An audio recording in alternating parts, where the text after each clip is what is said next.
Number line up to 4 decimal places. जैसा कि मैंने पहले बताया था कि जो ऊपर एक 26 पे आप दिख रहे होंगे हेडिंग टाइप, ये बार है, यहाँ कभी कभी हम लोग डॉट भी यूज़ करते हैं। तो बेसिकली इसका मतलब ये होता है कि ये 26 यानी 26 पे ये रिपीटेशन यहाँ पे हो रहा है, यानी कि 26 इसकी प्योरिसिटी यानी 4.26262626 ये non terminating decimal fraction number है, जो कि नॉन टर्मिनेटिंग तो है लेकिन ये पीरियोडिक है, जिसकी प्योरिसिटी 26 है।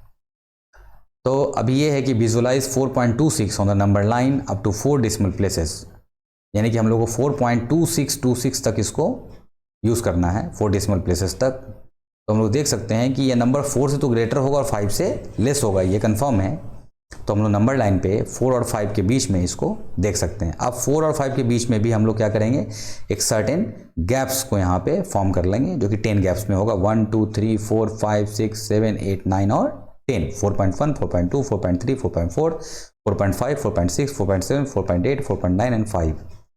तो इन गैप्स में अब देखेंगे कि 4.26 जो है वो कंफर्म है कि 4.1 4.2 के बाद और 4.3 के पहले का गैप होगा। अब फिर से हम लोग क्या करेंगे, 4.2 और 4.3 के बीच में हम लोग 10 गैप्स को यहाँ पे फॉर्म कर लेंगे। तो ये देखेंगे हम लोग कि 4.26 एंड 4.27 के बीच में जो है ये नंबर होगा। अब फिर वहाँ पे हम लोग 10 गैप्स को यूज़ करेंगे और फिर उसके बाद 10 गैप्स को यूज़ करेंगे। तो ऐसे करने के बाद हम लोग अगर इसको मैग्नीफाइंग ग्लास यूज़ करें या फिर अपना अगर हम लोग एक अप्रोच यहाँ पे यूज़ करें, तो उस केस में हम लोग देख सकते हैं कि ये बहुत ही स्मॉलर नंबर है और इसको हम लोग यहाँ पे मेंशन कर सकते हैं ऑन द नंबर लाइन। तो ये मेथड भी ठीक है, आपको अगर बेसिक लेवल पे समझना है तो ये बहुत इंपॉर्टेंट है कि हम लोग जो डेसिमल फ्रैक्शन नंबर है उसको हम लोग नंबर लाइन पे रिप्रेजेंट कर सकते हैं। वो नंबर अगर बहुत लेस है, बहुत स्मॉलर है, तो उस केस में भी हम लोग इसको एक सर्टेन गैप्स में डिस्ट्रीब्यूट करके नंबर सिस्टम को यूज़ करते हुए नंबर लाइन के ऊपर इसको प्लॉट कर सकते हैं।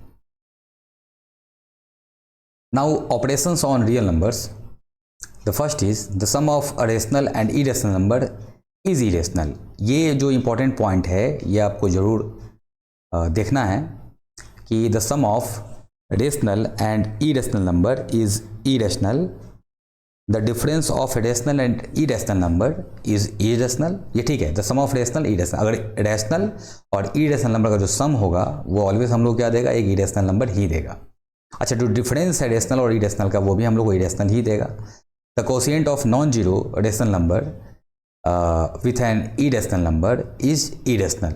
The quotient of non-zero rational numbers, ठीक है, with an irrational number is irrational. The product of a non-zero rational numbers with an irrational number is irrational number. The sum of two irrational numbers may be rational और irrational, ये हो सकता है।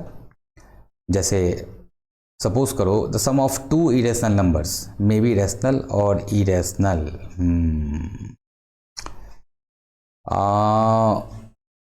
यहाँ पे ये है कि the sum of two irrational numbers, नहीं, ये नहीं हो सकता है। The sum of two irrational numbers always हम लोग को इरेशनल नंबर ही देगा, तो ये पॉइंट सही नहीं है। The sum of two irrational numbers may not be rational, it will give always irrational number, the third irrational number. The difference of two irrational numbers may be rational और irrational, no, this is not true, because if the numbers are irrational and they are same, so it will cancel out and give 0, otherwise it will never be a rational number, it will always give an irrational number. So that sum or difference of two irrational numbers will always give a third irrational number. The product of two irrational numbers may be rational or irrational. No, this is also not true, because the product of two irrational numbers will always irrational number. The quotient of two irrational numbers, the quotient of two irrational numbers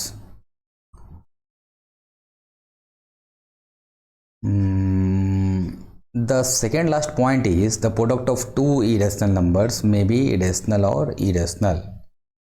So to understand this point, suppose you have root 2 is an irrational number and root 8 is also an irrational number. So if we multiply root 2 root 8, it gives root 16. which gives out 4, and 4 is a rational number. But here root 2 is a irrational number, and root 8 is also an irrational number. So the quotient of two irrational numbers may be rational or irrational. There are many numbers you can see. For example, if we add root 2 and root 3, then root 2 is the first irrational number, root 3 is the second irrational number, and root 2 plus root 3 will be the third irrational number. Same, if you have root 3 and minus root 2, then root 3 is an irrational number, root 2 is the second irrational number, and the difference will be always irrational number. So it will give the third irrational number.